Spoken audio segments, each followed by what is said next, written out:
숲속 동물 나라 알파카월드.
등 쪽을 좀 남겨놓은 거는 직사광선을 피하게끔 하려고 한 거고요.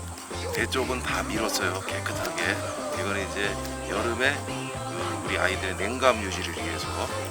발목은 해충으로부터 보호하기 위해서 잘랐어요.